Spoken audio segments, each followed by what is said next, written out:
All right, everybody. I apologize for the technical issue there, and just going to see if I can get the link to distribute to my beloved Twitter followers, and obviously Richard's.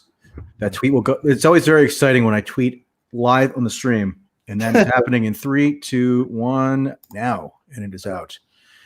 And let's see. I'm on your feed, and here we go. 8 seconds ago. Okay, and I will be your first like and your first retweet. Unbelievable. Beauty of the internet. Part of history. Indeed. Okay, so now that we've resolved that embarrassing issue, which was almost certainly my fault, we can move on. So are you taking shelter from the Civil War, which has broken out, as was prophesied by so many of our esteemed media and intelligence and think tank elites? Yeah, I don't know if you should get credit for predicting that there wouldn't be a civil war. I mean, it's sort of a boring prediction to make, but it was interesting enough for the Washington Post to take my article and run it on the front page of the Sunday paper before the election. So it was apparently that was a contrarian and interesting enough take to get a lot of people's attention. And yeah, we're still here. What do you know? That's not a contrarian take. I mean, in a political environment that wasn't totally hobbled by utter sputtering irrationality, that would be the farthest thing from an irrational take. Yeah, we're swimming in this world. I mean, the 24-hour news cycle has scrambled all our brains even before the internet and social media was a big thing. Just having a 24-hour news channel, having CNN and Fox was seen as like sort of driving people crazy. And then, with social media now, it goes with you everywhere you are. And it's easy to get insane. I mean, I follow these these MAGA people, and they have videos like daily of Antifa burning stuff down and people beating them up and like bad stuff happening to people. And I can imagine you watching this all day and you're just going crazy. And the left has their own, equivalents. They're, hyperventilating about Trump. And if you want to be outraged by Trump, I mean, he'll provide you with 100 things a day to be outraged.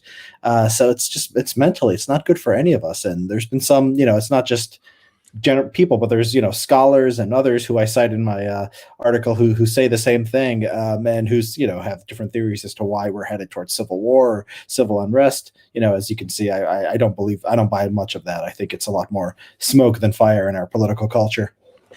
Yeah, it's and if you inhabit these frenzied online worlds where you're in this constant feedback loop of inflammatory information, you could see how it could result in some fanciful notions about what might be ahead in terms of political developments, unrest, that sort of thing. But presumably, the reason why we have this elite sector of opinion makers is so that they can be a little bit more grounded in their analysis and not be so reactive and prone to grandiose delusions. But they so often now seem to be like the progenitors of those delusions. And I think the Civil War stuff is just maybe one of the craziest recent manifestations of it. It's been a constant throughout the Trump era. There's something very unique, like epistemologically, about what Trump has done to the collective psyches of people that has engendered all these kinds of fantasies. But this idea that it was plausible that civil war was going to break out on November 4th, I guess. I mean, they never specified a date, so like it's hard to disprove them definitively. They one thing that's convenient is they always put out these unfalsifiable hypotheses. Like they could hedge that. We didn't like literally predict that civil war would be like initiated in I don't know where exactly would have happened this year, Atlanta or Philadelphia or something, wherever there was a contested vote. Yeah. And they just trudge along, and I'm sure they'll have further prophecies to enlighten us with down the line. Yeah, if you want to say the world is falling apart, I mean, bad stuff is happening in the world all the time. I mean, if you wanted to look at the world falling apart, I don't know, if you wanted something objective, I'd maybe look at the war in Yemen.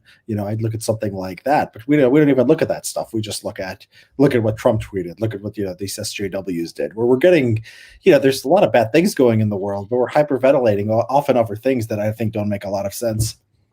Yeah, so I read your Washington Post piece where you put this apparently contrarian take forward about the unlikelihood of civil war. I was curious, like in your dealings with the Washington Post to get that placed, did they give any indication as to why it was such a desired piece that they would feature it so prominently? I mean, are they that mired in those delusions? I mean, clearly they must be anchored in some semblance of reality if they felt like it was worthwhile putting that forward as a corrective. Yeah, I mean, they caught my Twitter feed, and that's how it sort of came to their attention, and they wanted something based on that.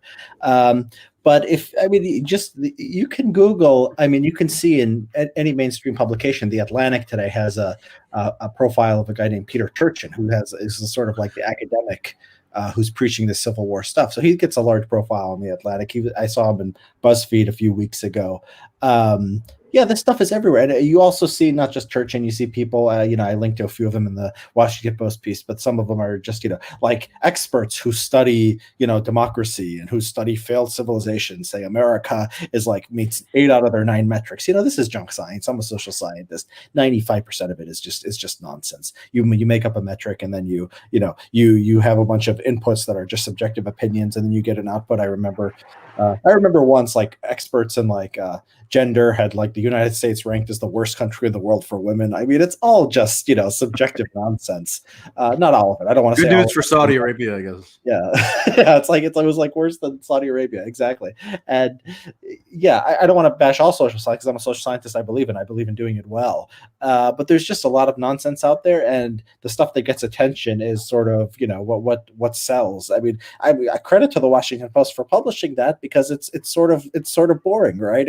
I think you sell more papers if you say we're going to be cutting each other's throats next week, then nothing's really going to happen and we're overreacting. So that's a credit to the media for that, for not sort of going with the market incentive in that case. But it's too easy. I think social media is doing things to our brain. I think there's a market incentive, and you'll always be able to find research that tells you the story that you want and what you think sells. Yeah, could you just briefly describe your background for people who might not be aware? And also, how do you pronounce your last name, which I'm not aware of either? Hanania. It's phonetic. Richard Hanania. I'm a research fellow at Defense Priorities. I have a PhD in political science from UCLA. I was a research fellow at Columbia until last month. And yeah, I'm a Twitterer. I tweet mostly about foreign policy. That's the most important thing. That honestly probably is better for meeting people and getting opportunities than just about anything else. Yeah, I mean, one of the dirty little secrets of media nowadays, and maybe it's not even a secret, is that often you'll get editors, at least I do, propositioning you to do things based on a tweet that you put out, and they say, "Oh, can you just expand on this, or can you do something based on this?" And it allows you to sort of be lazy and just to think of Twitter as actual work, which I mean, in a way, it is. I don't want to be too derogatory toward the utility of it. I think it has a lot of value in a lot of ways, or else I wouldn't be on it. But yeah, that's often how it works in my experience. Yeah. And it got you on the front page of the Washington Post. So exactly, yeah. And I mean, I met you since I had a podcast before this. Was another Twitter friend. Yeah, I mean, when I do, sometimes I do threads on ideas that are interesting, and there's sort of a pitch to the whole world, and anyone out there might find it, and they might want me on a podcast, or they might want me writing something. For all the bad that social media is, it's good for those of us. I mean, for heterodox thinkers, I think it's still a great thing, even though they've been banning and shadow banning people who are a little bit too out there. Those of us who are not banned and still can make use of it, it's a good place. I always get people messaging me frantically saying, "Oh my God, do you know that they've shadow banned you? Do you know that like you're not appearing on my feed anymore?" And like, I don't know, that may be true, that maybe not. I'm sure there's some like dark inner workings of the algorithm that are disadvantaging me at times, but what can I do? I mean, I think the thing that I am often irked by is when people blame the platform for their own problems to an irrational degree, which I mean,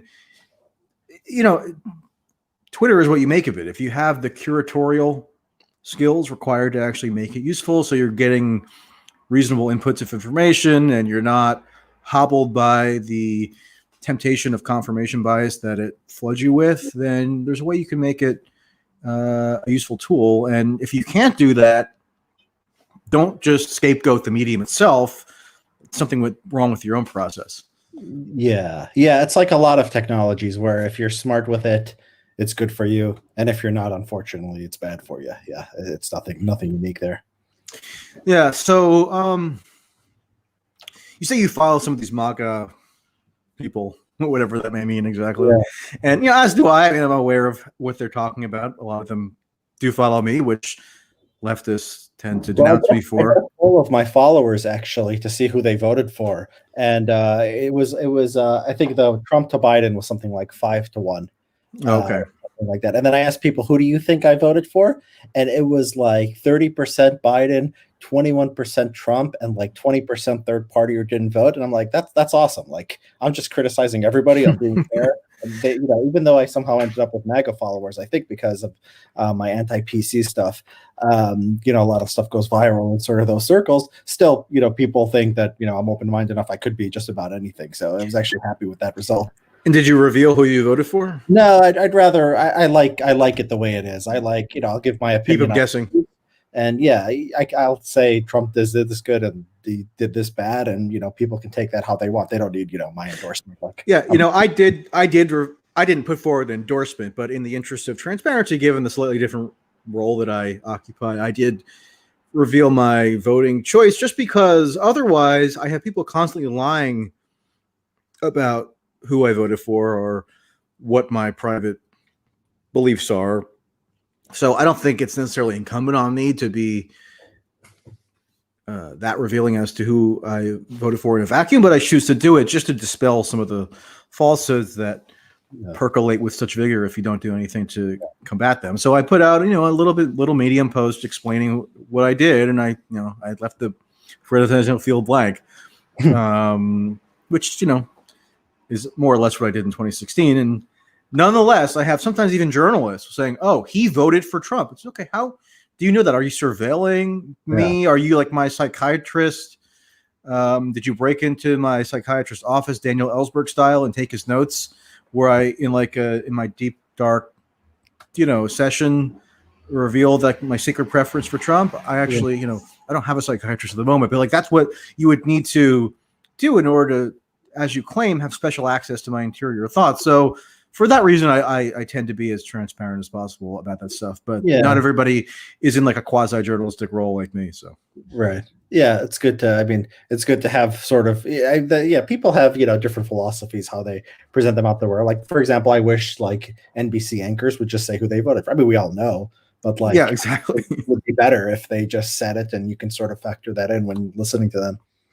Yeah, like Chris Hayes was just like, just voted, a week before the election or something. Yeah. And it's just like, so obviously sarcastically, because everybody who knows who he voted for, I said, okay, who did you vote for, Chris? So like in this like fake naivete, just like as if I was sincerely wondering who he voted for. Yeah. So like, if you're going to go around, boasting about how you voted, journalistically, shouldn't that be accompanied by like transparency? No, I don't think Hayes actually. I think the opinion people on MSNBC, I think that's the opinion hour. So I think if you asked Hayes directly, I think he'd say it. I wish that even though like the CNN anchors during the day, like probably more are inclined to pretend like they don't care who wins, and that's obviously not true. There was a fascinating, New Yorker profile on the New York Times and what's happened to it the last few years that I linked to the other day. And it's just fascinating that, like there's this old guard who is trying to keep them sort of neutral and keep their politics out of it. And they're walking in the day after the 2016 election and they're all in tears. Yeah. Exactly. Yeah. This was New York Magazine, I think, right? It was the New York Magazine profile.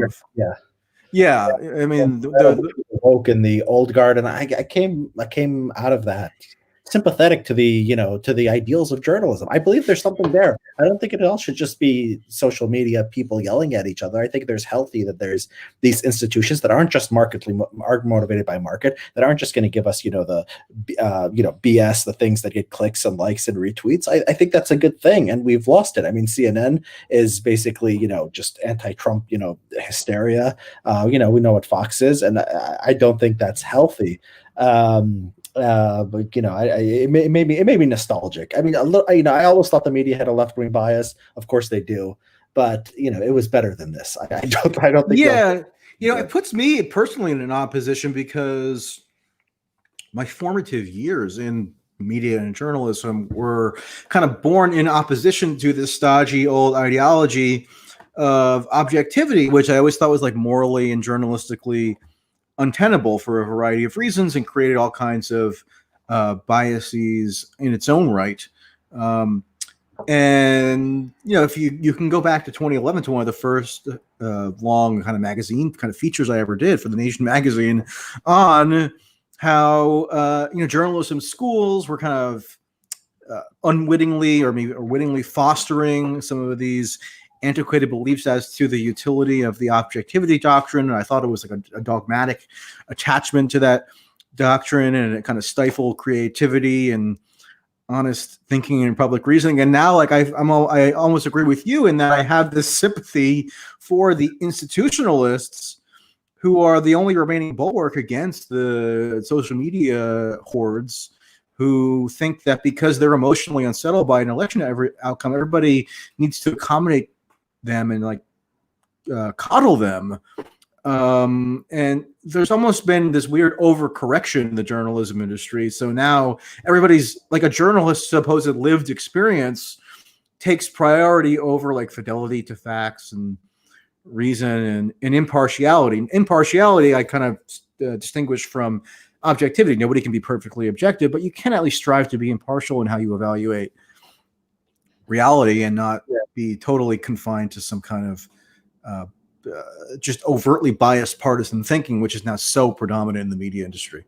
Yeah, I mean the fact checking is just, I mean, like you think like ideally like you could do so, you could have somebody who would do fact checking well, but they're just, I mean, they're just ridiculous. I'm trying to think of some examples. There was one like about police shootings, right? So somebody said something like, black men are not killed by police as much as they're killed by other black men, right? It was something like that, and then they fact checked that on one of these websites, and it was like false because most whites are also killed by other whites.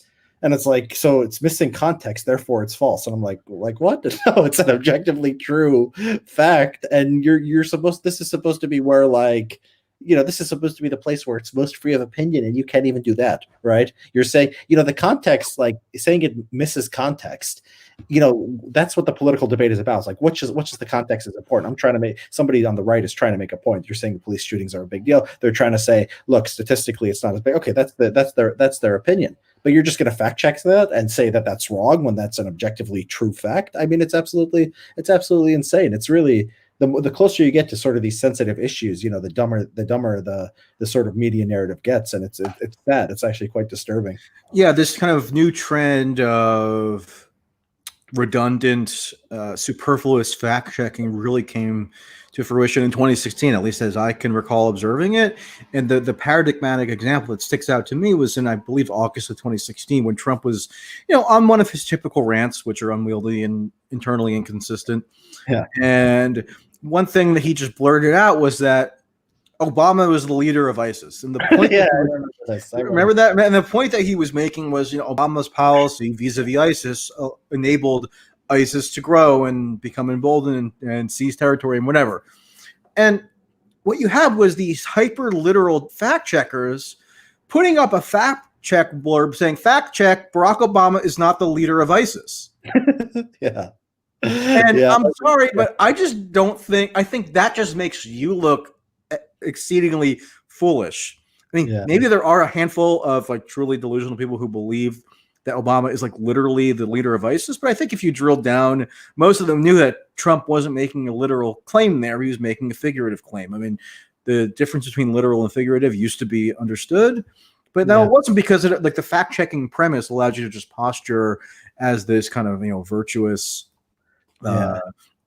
supervisor or something. And really it just diminished the credibility of the entire enterprise. Yeah, I remember recently Trump said something like, I had the greatest economy of all time. And they fact checked it, and like they clicked some data and said, no, the growth wasn't as high as this point. It's like, that's just hyperbole. Every single politician says we have the greatest economy, this and that. And you give yourself license to sort of decide what context is needed, what's literal, what's figurative. It gives you a lot of sort of room to be creative, and you think you're just doing fact checking, and your bias is driving the whole thing. And the irony with Trump is like he, for decades, has been maximally transparent about what his rhetorical strategy is. I recommend, I mean, maybe it's too late now, but you should go read The Art of the Deal. I've read it. Yeah. There are passage after passage where he talks about something called truthful hyperbole. The co-author that says that Trump didn't really write it. Have you seen this guy?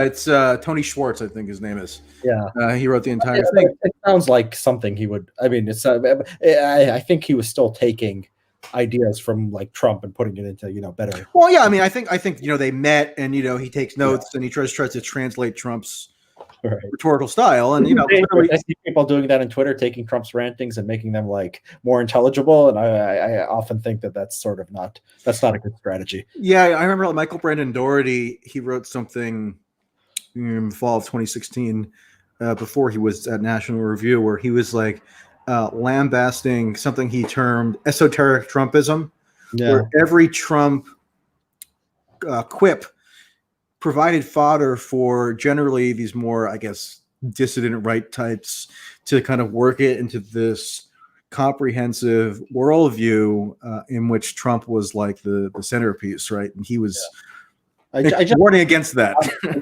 discovered the viewer comments, by the way. That's why I'm distracted. Oh, okay. Yeah, I would recommend not. Okay, I'll keep training your eyes on those because they can get a little wild. Yeah. So I was going to say before we went on a tangent that since you're somewhat attuned to the online MAGA discourse, and a lot of them do follow me. It's pretty evenly distributed ideologically in terms of my following, as far as I can tell.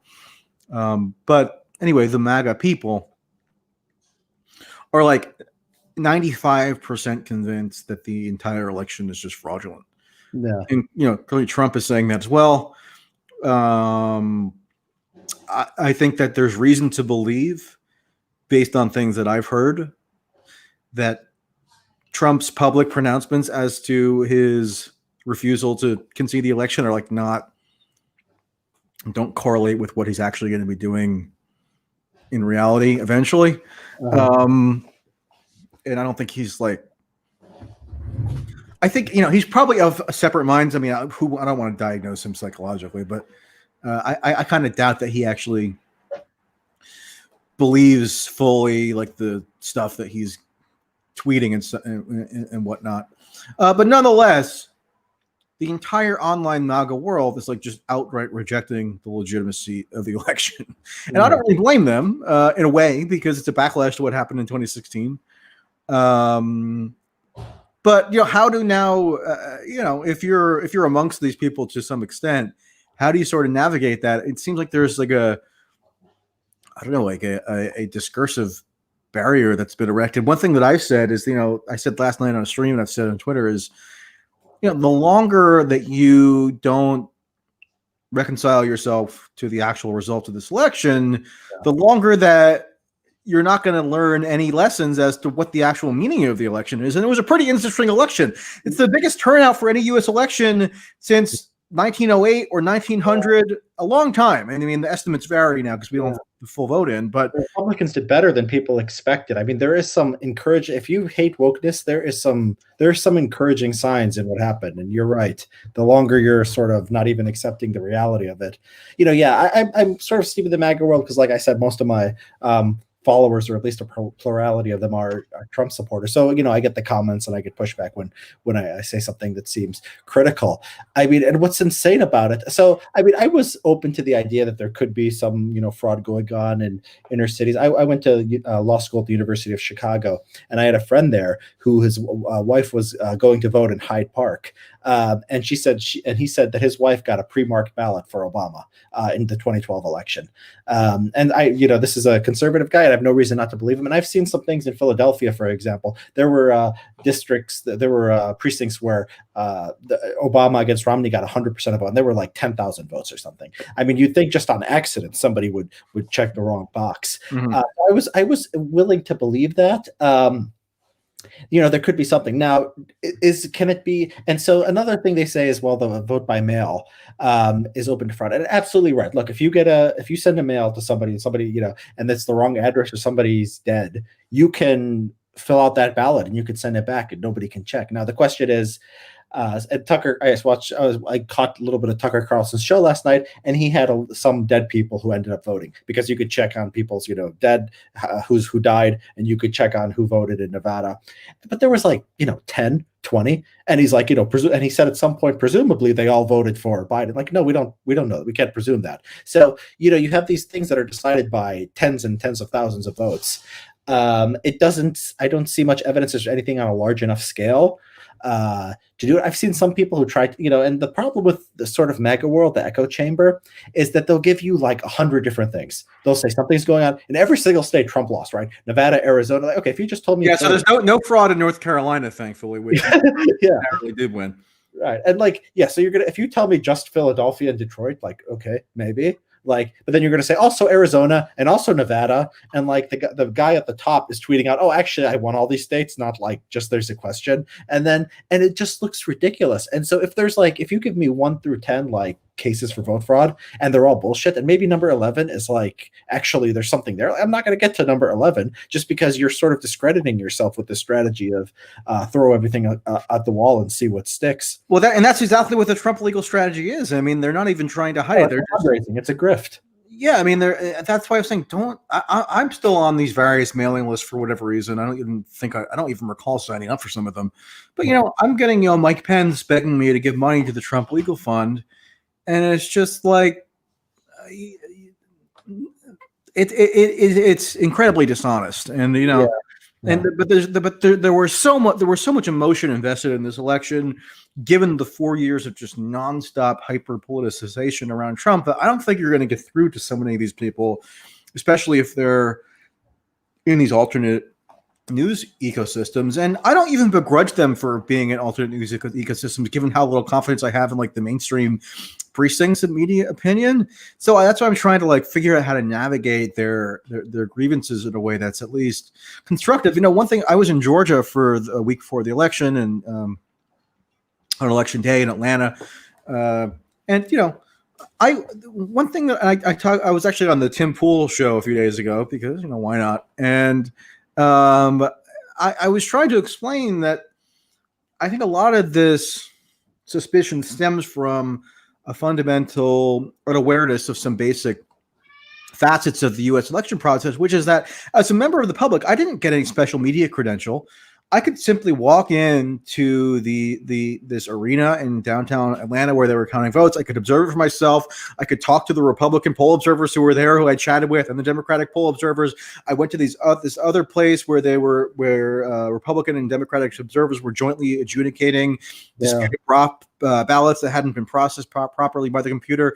In Georgia, the Secretary of State, the governor, the lieutenant governor, and both chambers of the legislature are held by Republicans. So, at a certain point, if you're positing this systematic fraud, which could have switched 4 or 5 states from Biden to Trump, it's got to be beyond just a couple dead people got ballots in the mail. It's you're asserting something that has more coordination and more, it's more conspiracy oriented, and they'll deny that they're positing a conspiracy. But if it's of such scope that it could have done what you're saying it did, then it is a conspiracy.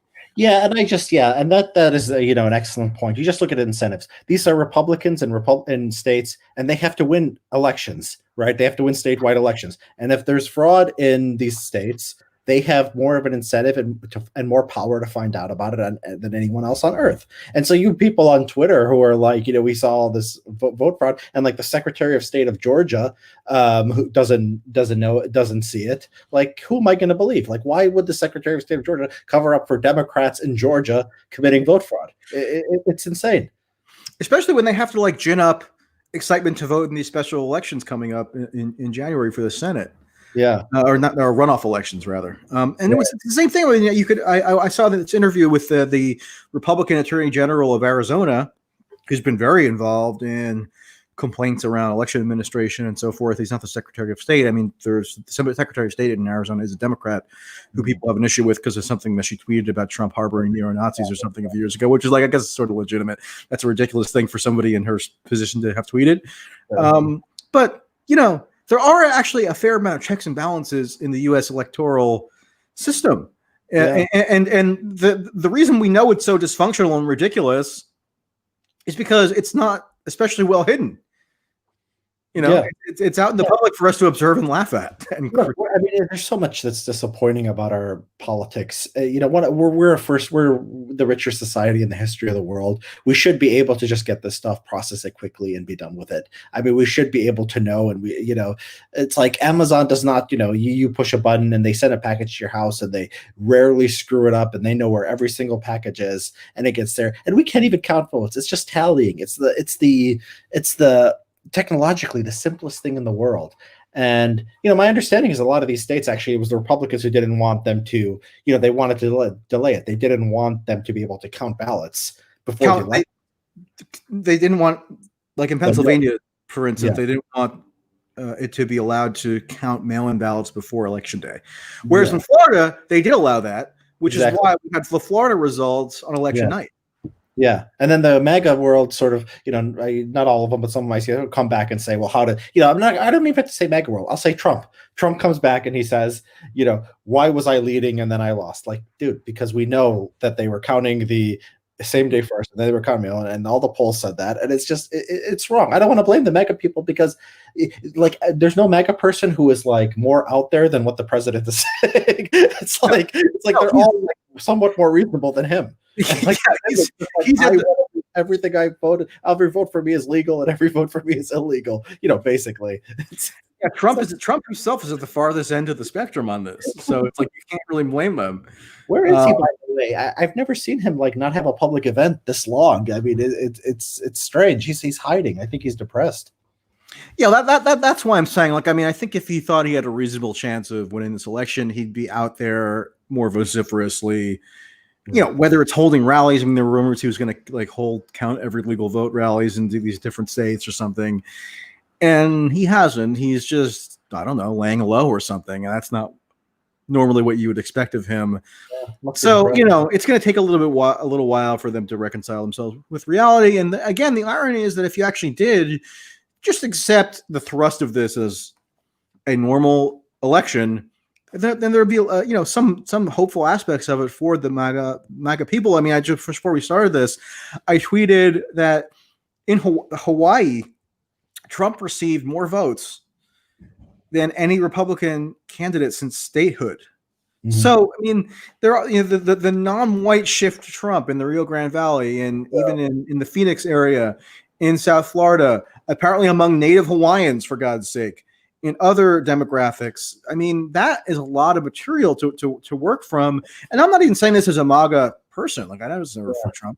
I'm just saying it as somebody who at least wants to encourage, to the best of my ability, constructive political discourse that's not just totally out to lunch. Yeah, if I was going to be a Republican and I was going to say, what if I was going to tell Republicans what you can be optimistic about or happy about this election? Look, you had the coronavirus, you had the bungling of that, and Americans fundamentally believe that Trump screwed this up. His numbers on this are really bad. We all know Trump's faults. We know all the things he screwed up, and still was in striking distance, partly because of the Electoral College, not in the popular vote, but still within a few points, a little things shift around. He could have won. The Republicans held the Senate under these circumstances. I don't see what the appeal of the GOP Senate is, but because the map is favorable, because the Wyoming and North Carolina, all these states get as many senators as California, they held the Senate. If they hold the Senate this year, when they had all these seats up, and in the middle of the coronavirus, which people blame the Republicans for, or at least blame Trump for, and the Trump lost the election. The Senate is basically permanently GOP. It's hard to imagine, in the near future, the Democrats taking it just because of the map and because the main voters apparently like Susan Collins. That's the funniest outcome of all to me. Yeah, yeah. The soaring heights that Susan Collins of all people has achieved. Yeah, and also state legislatures aren't as exciting to people, but we're entering a redistricting year from the census, and the Republicans actually gained 2 state legislative chambers. Democrats gained 0. So, the Republicans now have an opportunity to further entrench their power at multiple levels of government, even if they lost the presidency. And by the way, the presidency, you squeezed 3 Supreme Court seats out of Trump. Yeah, he's not a conservative, and yet you got 3 staunch conservatives out of this whole Trump experiment. So, I mean, I don't know. I would encourage a little more reality recognition. Yeah, I agree. Another thing is, I mean, Democrats went with Joe Biden. I mean, Joe Biden, I think, was the most honest. People always think Joe Biden's about to fall asleep or drop dead, but I always thought he was the least offensive to the most people. So you had this terrible year for Republicans. You had Democrats going with the most moderate, most well-liked person they could have gone with in the primaries. And still it was close. I can't imagine every election the rest of life are going to be close. The Senate's always going to be sort of tilted towards the GOP. And I think if you're a Republican, assuming you hold the Georgia Senate seats or at least one of them, you'll be able to obstruct any kind of legislation that they try to get through. And I don't know exactly what legislation Trump was going to do anyway if he won and the Republicans had Congress. I don't think there was much of a legislative plan anyway. I think Trump put out like a second term priorities list, or at least the Republican National Committee did. And like one thing was build a moon colony or go to Mars. Woman on the moon. That's what they're woman on the moon. Yeah. Their platform. Send a black woman to the moon. No, that's Democrats. Republicans are going to send a white woman to the moon. I wouldn't be surprised if the Republicans did that. Actually, they'll send Diamond and Silk. They'll find their Republican black females and do it. Yeah, but the Hispanic thing. I mean, look. 5-6 years ago, people thought, like people Ann Coulter said, demographics are destiny. You're gonna, the population is this percentage white. If it becomes this percentage of Hispanic, Republicans can never win. And it's not that set in stone, right? It's these people can shift based on elections, and whites can move towards the Democratic candidate like they did, and Hispanics can move towards the Republican candidate. So the demographics don't necessarily doom Republicans in the way that people thought they would, 5 or 10 years ago. Yeah, and another fallacy that's been disproven is that if you're at all aware of like internal Democratic Party advocacy logic, what they'll always say is that our problem is simply one of turnout. It's not necessarily one of persuasion. We need to find all these voters who are low propensity voters. We got to get them registered. We got to deep canvass is one term they use. And, it's not at all clear that benefits Democrats. Montana had record shattering turnout, and Montana sometimes does elect Democrats, even on a federal level. John Tester won his Senate reelection race in 2018, which was not a good year overall for Democrats on the Senate level, although they did win the House, obviously. And, Steve Bullock was a 2-term governor who then ran for the Senate, and he lost by like 10 points this year. And so, not only are demographics not destiny, high voter turnout is not destiny, which is, I would think maybe you could give Republicans some sense that maybe making it as difficult as possible for people to vote is like not the greatest idea. I know they'll argue for certain measures like voter ID on specific on the merits, and I'm not going to discount all of that necessarily, but for the most part, they are less inclined to make voting as easy as possible. And the irony is that there's very little reason to think that wouldn't benefit them. I mean, meaning expanding the franchise. Yeah. So I think that's possibly something going forward, which could be salutary in terms of overall political dialogue. I mean, if both parties, if at least it's not clear as to which party stands to benefit the most from maximizing voter turnout. Again, highest turnout for any election since 1900, which is insanity, and Republicans did much better than anybody expected. Maybe then just compete for maximizing votes instead of these kind of like backhanded attempts to subvert voting act. I mean, I think that's right. I am sympathetic to like voter ID. I mean, it's like they'll say, well, there's no evidence that there's voter fraud. But like if it's like you can buy alcohol without showing your ID, like there's not going to be any evidence that underage people are drinking just because you can't check. So but at the same time, like if you were a Democrat, I think what you would say is, look, if people don't have IDs, like they have all kinds of problems. If you don't have a photo ID, like the priority should be on getting you a photo ID, right? And then you don't have to worry about photo ID laws because everyone would have one. Yeah, I don't know how much this is about Republicans or how much this is about Trump. a lot of people I grew up with who, didn't go to college, just, regular people working regular jobs that never cared about politics when I was growing up, just have gone full MAGA and are talking about, buying guns, and they're talking about Antifa, and they're talking about, this and that. He's really, he's made politics entertaining, and he appeals to a kind of person who wouldn't be that into Mitt Romney, wouldn't that be that into John McCain or Mitch McConnell or Paul Ryan, right?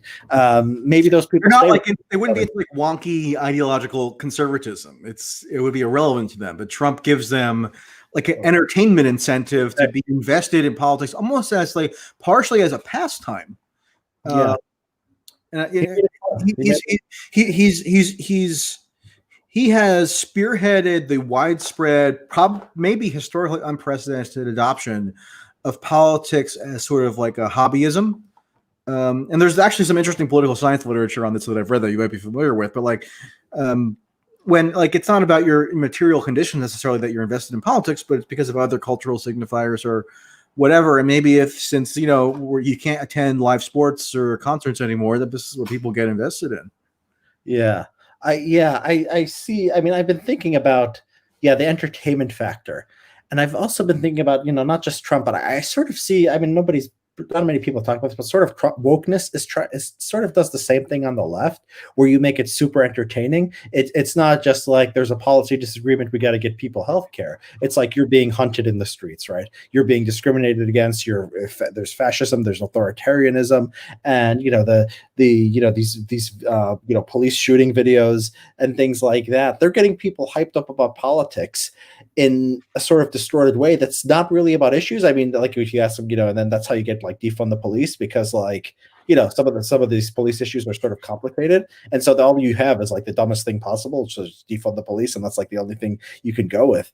But yeah, there is this, you're sort of assuming that you get these higher turnouts, it's good. It's sort of like, maybe if you're appealing to broader people, it's sort of like, it's just becoming dumber. And maybe there's a connection between like our politics becoming dumber and just many more people being interested in it. A politics that was only of interest to like, the smartest people in the world would probably, be maybe a smarter country, but probably wouldn't have that much involvement. So, there's a trade-off between these sort of democratic norms and maybe wanting to have a little bit of a smarter society. Yeah, I mean, it's not obvious to me at all that this hyper-politicization, which clearly we've undergone, is necessarily a good thing. I don't know that people especially enjoy living in a hyper-politicized society, where even like the most mundane interpersonal interactions you may have could become infected with your views on Trump or your views on George Floyd or something, Black Lives Matter, etc. You go to some of these suburban areas, which clearly are now the power center for the Democratic Party, in like Montgomery County, Pennsylvania, where I was this election, or in like Cobb County, Georgia, and it's lawn after lawn after lawn of affluent white liberals with this like. Most of the time, it's not even. But before Harris got added to the ticket, there were almost no Biden lawn signs. In October, there were quite a few, but the most prevalent lawn sign is Black Lives Matter, or this like Nicene Creed thing, where love is everything, kindness. We believe in science. We believe in. No home here with all the different languages. Yeah, those. Yeah, that's like I have a neighbor who's like who I've never even actually met, but I pass by her house all the time, and like the house is like. It's just banners of anti-Trump stuff, and Black Lives Matter stuff, and it's not clear to me that like in like an ideal world anybody would choose to have this level of politicization. And I don't know how. I mean, I have to think that if Trump's not in the picture, that politicization would have to recede. But who knows? Maybe that genie can't be put back in the bottle. Yeah. It's funny you talk about the signs. I live in a majority Chinese town majority Asian. I think it's probably majority Chinese, and so you could sort of tell where the white people live because that's the only ones you have the Biden-Harris signs. I don't think I've ever seen a Black Lives Matter sign around here. So a little bit isolated from the hyper-politicization of a lot of the rest of the country. I think you're right. When I talk to people who are like living and dying with each news story on both sides, the MAGA people who think the election was stolen for them, who think that now there's going to be no police and people are going to come into your house and like Antifa is going to be able to just run wild, and you talk about these other people who think there's we're headed towards fascism, and it never like reaches a conclusion, right? It's like you watch pro wrestling and like the WrestleMania is over and then you come down and you get ready for the next pay-per-view. So this election's over, they're going to be selling you on the next thing, and now it's going to be Trump is going to want a coup, then it's going to be Republican obstructionism. Republicans are doing crazy things, and like these racists are having a backlash to Kamala Harris. And I remember the Obama years. There was this hysteria about every perceived slight to Obama. I remember there was one case where there was a rodeo clown in Missouri who put on an Obama mask, and he became like CNN like just treated this as the biggest story in the world, and this guy got fired. And I just remember thinking like, it's like a rodeo clown making fun of the president of the United States. And like the president is the oppressed one. And this rodeo clown is like the privileged one, right? But they turned that into some like, fascist uprising in the country. So they always have something. And then the right is going to have, everything the Democrats are doing is just, Antifa and communist. And now, they stole the election from Trump and we're all living under a Chinese Communist Party rule. I get people who put this in my Twitter comments, like Trump is the only thing stopping us from CCP domination. And it's just, I just laugh at it because like I don't even see the train of thought of how you get Charlie Kirk at the Republican convention said that the only thing standing between us and the collapse of Western civilization is Donald Trump. Yeah, Turning Point USA. Yeah, that's a trip. That account is something. Yeah, the highest concentration of Black Lives Matter signage that I saw anywhere in the country was the Minneapolis area when I was there on my reporting trip over the summer, like a month or so after the riots. It was just omnipresent. What happened in Minnesota, by the way? All the other in the election, all the other Midwest. So 2016, they all went the same direction. Like Trump just lost Minnesota by 2, and he barely won these others. But this one, Minnesota, like went back to being completely leftist. And the other ones were, tighter, more closer. Well, yeah, I mean that's what's so interesting to me, and that's why maybe I'm focusing a little bit more than I might otherwise on some of the false perceptions that have been inculcated by some of this right-wing media. Because even when I was there in real time, talking to people who were directly impacted by the riots, writing articles and such, my preliminary conclusion, which of course was partially anecdotal. I mean, there was no way for me to have a full statistical analysis of what was going on in the Minneapolis area. But I didn't get the sense in talking to people that as put off, to say the least, as they were by the riots, which consisted of, in a lot of instances, like white kids running around in full black clad in minority neighborhoods, burning stuff down and stealing stuff out of like immigrant-owned businesses. Yeah. As repulsed as they were by that, it wasn't clear to me at all that there was this like next logical step for the people in the way they were thinking about it to then supporting Donald Trump. I mean, I think they viewed Donald Trump as a chaos agent in his own right. I say that over and over again. A lot of people didn't believe me, mostly on the right-wing online commentariat.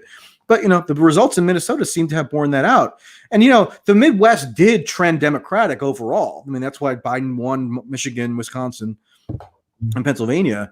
But it was definitely most pronounced in Minnesota, where you even have some oddities. And I mentioned this yesterday, like in places in Iowa that are near the border of Minnesota, which is to the north, there was actually a Republican shift. So Trump got more support in some of those counties. And then you go 50 or 100 miles north into Minnesota, in counties that are pretty demographically and politically similar, they somehow trended Democratic.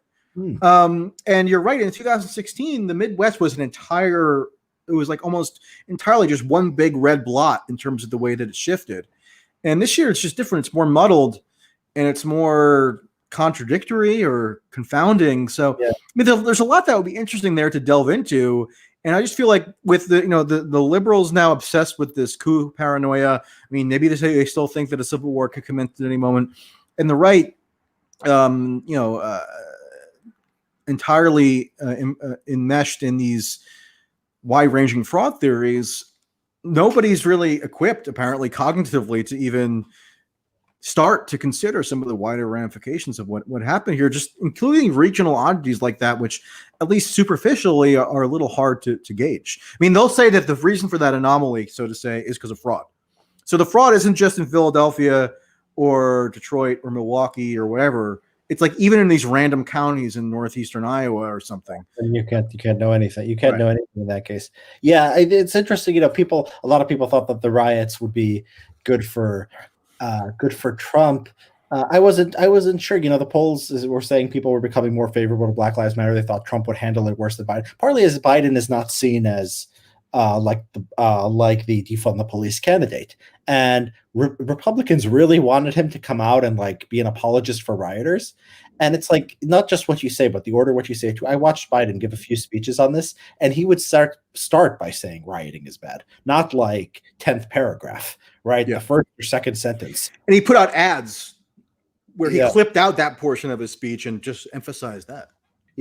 Yeah, exactly. So he wouldn't cooperate with them, and then it's like, and then I also saw these people on Twitter. They're like, oh, so they're going to riot if Trump wins. They're boarding up their stores in case Trump wins. Now they're taking it down because they think Biden. I'm like, that's not a good argument for Trump. Like you're saying that if Trump wins, there will be chaos, and he's not going to be able to do anything about it.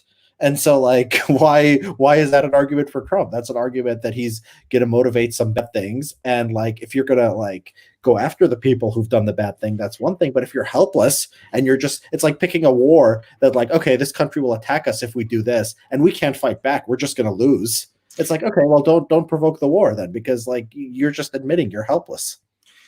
Yeah, I mean, I think maybe there was like a hypothetical Republican candidate who could have better capitalized on the discontent that the rioting bred, in addition to like the mainstream liberal and democratic excusing of the riots. And not just the riots, but also like the flouting of COVID protocols for these mass gatherings and everything, which I pointed out contemporaneously and got totally skewered by liberals for even daring to mention. So, I mean, I think a more, I don't know, it sounds like a cliche, but maybe a more disciplined Republican, a Republican who didn't himself project a different kind of chaos, could have maybe better capitalized on that. And just to give you a little bit of insight into how clueless they were. So when I was in Minneapolis, I found this woman from north Minneapolis whose beauty parlor had been burned down. And she was sure that it was some white kid from out of town who burned it down because she was well known in the neighborhood, predominantly black part of northern Minneapolis. There was a black woman in her early 70s. And I went and interviewed her. I found her. I talked to her. I wrote a Wall Street Journal article on it. And if you get something in the Wall Street Journal, then the broader conservative media ecosystem picks up on it. And then otherwise they would have ignored this person. And eventually what happened was this woman turned, because of, I mean, I'm not bragging. I'm just noting it. Because of my finding of this woman, she ended up being one of Mike Pence's invited guests to the vice presidential debate with Kamala Harris. And that's the only person that they could find, because I happened to come across her in Minneapolis and write a little article for the Wall Street Journal. So, I mean, that's how incompetent they were in capitalizing on any of this politically, that like they had to rely on me. Yeah. I mean, the other thing that they did was really weird was they ran on the idea that Biden, because he was once tough on criminals, was racist, right? So the entire convention was about law and order. It didn't actually put anything, like any policies to deal with law and order, but at the same time said Biden is racist, and because and they also Biden is the real racist. And then the super predator, which is not even true. It's like he's attacking. He's like, it's not even, that's Hillary Clinton. So they started saying Biden said super predators and he was tough on crime. And it's like both not true and contradicts your message and is just like stupid. There are actually Republicans like, Heather McDonald, people like that who have like policies that like talk intelligently about the crime issue, and they can tell you like what the Democrats do that like leads to higher crime and what the Republicans will do different. But like Trump is not in that tradition. Trump is just like, the Democrats are the real racists. Like, I'm strong and I love America, and these bad guys are like doing bad things, and it's not connected to any kind of policy reality or any way in which you're going to get from, provoking this kind of crime to deal with it. There's just not even like a theoretical solution there. It's just like, we're going to send in, the troops, or it's just, these sort of fantasies that don't even end up working, because like, even when he wants to clear, he wants to clear some people out of a space in Washington, D.C., his, the leadership of the Pentagon says, this is a wrong thing to do. That's why it's laughable that he's going to do a coup, but he can't even, get the, his only idea to deal with the crime issue is to use the most crude tools possible. And those tools are apparently not available to him. So you need something a little smarter and a little bit more calibrated to accomplish your goals. And, we just didn't see that. Maybe a more disciplined, like you said, smarter Republican Party could have capitalized, but, Trump wasn't the guy to do it. Yeah, and I mean, and he made such a thing out of this First Step Act, which, by and large I supported. I think, clearly the federal prison population was inflated as a remnant of some of these overcriminalization policies of the 80s and 90s and early 2000s. So I had no problem substantively with it, but this idea that the 2016 version of Donald Trump, I mean, if you followed Trump's 2016 campaign, the takeaway was not that one of his signature legislative accomplishments that he would then later be touting was that he released a lot of federal prisoners. Yeah. Yeah. There was a line of debate. He was like, Joe, you lock them up, we're letting them go. It's just like, yeah, which, again, I don't even necessarily object to on the merits, right? But it's similar to their legal strategy now at post-election. It's just throwing the kitchen sink at everything and just seeing what sticks, to mix a metaphor. Yeah, I'm fascinated with the difference between the 2020 campaign and the 2016 campaign. I don't know if it was Bannon. I don't know what it was, but there was discipline. There was a coherent message. Okay, foreigners are doing things to us. Immigration, I'm going to be tough on immigration. I'm going to, get out of the war, stop doing stupid things. I'm going to be a nationalist on trade. And then I'm going to be, an opponent of PC. And I remember Trump he would never bend the knee to like PC stuff. I remember they would ask him once at Fox News when he was running for president, something like, what do you think about BET awards? He's like, well, why don't white people have their own awards, or something like that? It's like he would say just stuff like that off the cuff. It was like unapologetically like making fun of PC. And in 2020, you had this guy who was like angry, but like not angry at PC, angry at people being mean to him. And then like also like doing this sort of strange PC stuff, like calling, Biden a racist, this and that. And there was he stopped talking about the immigration issue, whatever you think about it, like he just stopped talking about it. Maybe that was smart to maybe that's why that helped him with the Hispanic vote.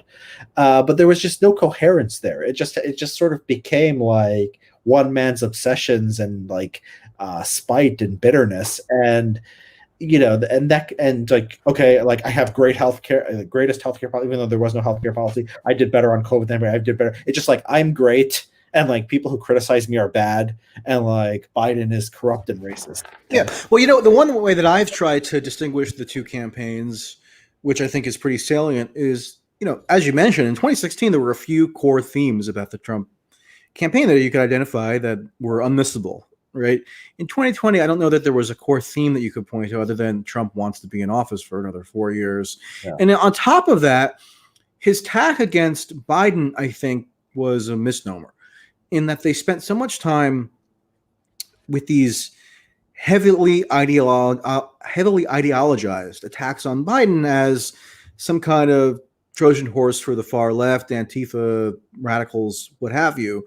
And if you go back in 2016, the attacks on Hillary were that she was like the corrupt emblem of a failed establishment, right? Yeah. Which I think is more resonant, partly because it was like pretty true, whereas it just wasn't exactly true that Biden was somehow desperate to empower anarchist insurrectionists or something. And so it was less resonant, I think. I think there's a Like lot if you go in, I went and looked at the transcripts of the 2016 debates versus the 2020 debates. In the 2016 debates, granted there were fewer of them, but in the three there were fewer of them in 2020. In the three debates, Trump never denounced Hillary as like a leftist or being too left wing or enabling left wing radicalism. He had other attacks. Whereas in 2020, because Trump had been engulfed by these Republican operatives for 4 years who have been trained on this kind of like Reagan mantra of just demonized socialism in the left, which, maybe does work around the margins to some extent. I don't know. But, I think the way that he went after Hillary was clearly more effective than the way that he went after Biden. Yeah, I think that's right. I think what you're saying is that in 2016 he was running not as a right-wing person against a left-wing person. He was running as an outsider against the establishment. And you remember the Republican Party was also anti-Trump at that, but in the primaries they all hated him. Fox hated him. They eventually, got on board. But like even during the election, the leadership of the Republican Party was lukewarm because they all assumed that he was just going to lose. And so even people like McConnell and Ryan weren't like, gung-ho about Trump. So he was just this guy running against everybody. He just had to be fit into this. But by 2020, he sort of went all in with the Republican establishment on the economic issues, on foreign policy. And he just became a conventional Republican, but just, less articulate and not actually, defending the ideology. And then the attacks on Biden goes, he's a racist, but he's also a socialist. One of the things I think that Biden did, which was smart, one of his best lines, he calls me a radical socialist. He just goes, folks, do I look like a radical socialist? Yeah, it was perfect. And in 2016, the polling showed that Trump was actually perceived as the more moderate candidate. Yeah, that's true. And that's completely gone. And, there were so many missed opportunities, like the stimulus debate. People don't talk about this much because it's got overshadowed by COVID and the election.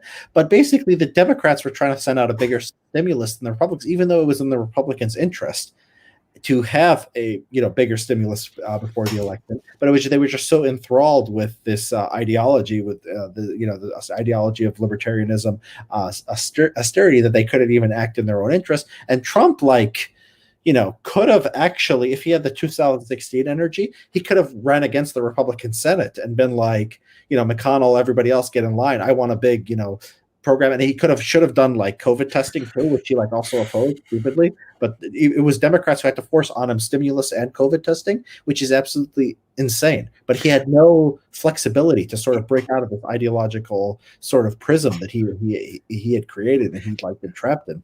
And how is he going to run against the Republican Senate when they're the ones who acquitted him after he was impeached? I mean, it was because of this polarization that was on this sort of ineluctable trajectory since 2016.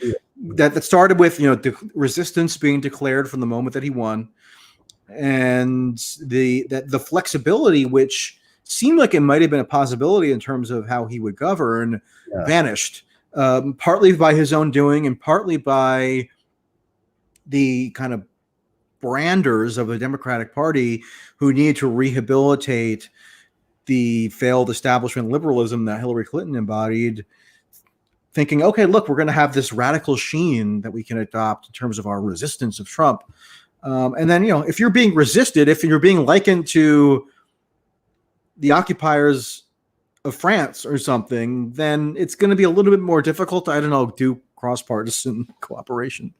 So, I mean, there's a lot of factors, I think, which led to Trump adopting this more hardline kind of right-wing ideologue persona that just isn't as popular in the electorate as what he ran on in 2016. Yeah, I sort of think it's just sort of laziness. I mean, foreign policy is what I know best, and I was watching The Appointments, and it seemed like he was just lazy. I mean, everything, the Republic, he basically outsourced it to Pence. He, he just hired for the defense secretary, just some random lobbyist, right? He doesn't like the neocons who hate him are like bad, but like he just hires the lobbyists like Raytheon directly instead of like having that person have influence, right? So it was just completely like in hoc with these, and then he would still say stuff like, "We want to get out of Syria, we want to get out of Afghanistan, and then like we want to be friends with Russia, you know, this and that." And then like nothing would happen because every single person he appointed had like the opposite policy. And I don't think there's a plan or anything smart there. It was just not willingness to put in the work and just plan ahead and have people in there to enact what he promised in 2016. Because honestly, I don't think many people would doubt that at this point, he didn't really care about policy. It was more about winning and then being at the center of attention and trying to otherwise go down the path of least resistance. Hiring John Bolton because you watched him on Fox? Yeah, it's nuts. It's like you could have got like I wouldn't have surprised if he hired the most dovish person, and he could also do Bolton. It's just we could analyze it. We could go to, we could try to make it more sophisticated than it is. And I think that's when I think people maybe in 2016 misjudged Trump a little bit because they thought this ideology was sort of. I thought it would look. I didn't think he like read books and was like was reading Pat Buchanan or whatever and like getting these nationalist ideas in his head. I never thought anything like that. But I thought that he had these instincts and would want people who would enact his policies, and that just didn't happen. No, he had. I mean, Reince Priebus staff the executive branch, if that's who you're go-to is, then clearly you're not even interested in having the impulses that you inchoately expressed over the course of 2016 enacted in terms of the policy. It's just total self-aggrandizement because you want to reward people who, I guess, supported you. And it's as simple as that. So maybe we do tend to over-intellectualize some of this stuff. When it really support him. There's never Trumpers. Jeffrey, the envoy to Syria, was a never Trumper, and I tweeted he admitted like he was hiding the number of troops from Trump because he wanted to keep going. He wanted to keep them there. So it's like it's not even that. It's not even loyalty. It's just sort of outsourcing. There's a GOP establishment, and he just sort of picked people from that. Yeah, I mean that came out earlier today where this guy Jeffrey who was envoy to Syria. Admitted to misleading the chain of command as to the true number of troops in Syria. And what they were able to do is just effectively override the order that Trump gave explicitly in 2018 to withdraw troops from Syria. It just never happened. And that cuts so comically against this thesis of Trump as some kind of all-powerful fascist figure. If he couldn't even get stuff that was in his purview of commander-in-chief, where he doesn't have to worry about Congress, done unilaterally because I don't know, he's just too, like you said, maybe lazy, aloof, uninterested, whatever. But the perception of Trump that was engendered by his most ardent opponents of this fascistic Nazi figure, I always thought was beyond stupid. But it's just going to look stupider and stupider with the passage of time.